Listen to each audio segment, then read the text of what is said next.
Girl, you be pregnant again? If I is, Ray Ray's gonna be a real father this time around. Thank you. Hello everyone, welcome to another Into the Void Real Review. This time we are reviewing American Fiction. American Fiction stars Jeffrey Wright as Thelonious Monk as a down-on-your-luck writer whose career hasn't taken off because his books aren't black enough. They don't appeal to the masses, and he wonders why people eat up such black books such as hilariously titled We Lives in the Ghetto by another black author, Sinatra Golden, played by Issa Rae. His agent pushes him to get outside his box and put out a more black book that Monk resists. After frustration sets in when seeing his book sidelined to the African American Studies section in a bookstore, while We Lives in the Ghetto is featured prominently out in the open for all to see, Monk decides to give the people what they want and writes his so-called Black Book under the name Stagg R. Leigh. After giving it to his agent on a whim, things take off for him to his surprise.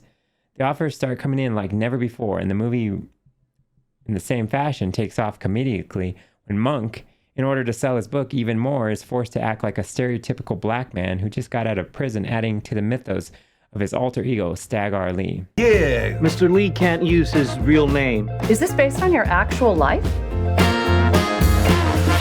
Yeah, you think some bitch-ass college boy can come up with that shit? No, I don't.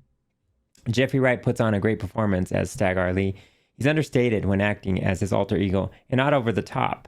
Monk is not accustomed to acting as a black convict growing up in a rather affluent black family, and it would have felt out of place if he had put in too much swagger into the role, which shows how good he must have studied the part.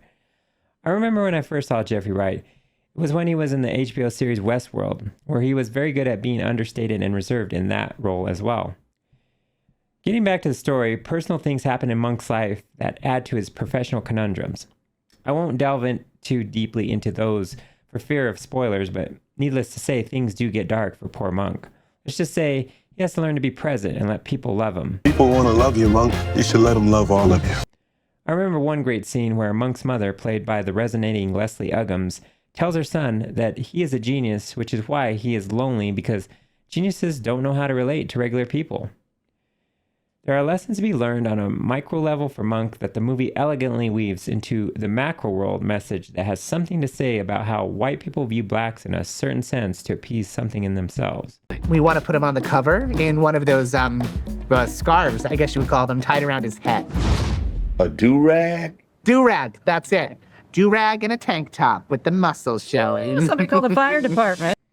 There's a lot going on in American Fiction that balances what happens in Monk's personal life and professional life. The writing is strong, making you care about both the personal and professional side of Monk's experiences. A lot of what happens here could be in a Hallmark movie for sure, but it's a credit to the writing team that nothing comes off as cheesy or overwrought.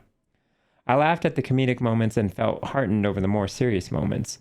Along with all this, you get a smart, funny look at why sometimes the lowest common denominator is what sells, while the loftier aspiring offerings don't gain any traction in today's society.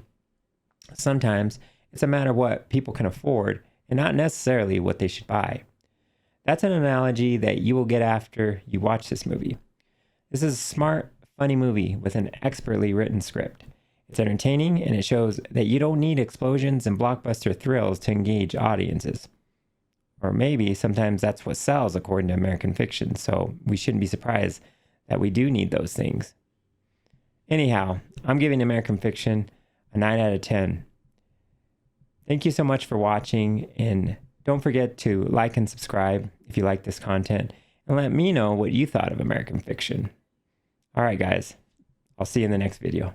Bye.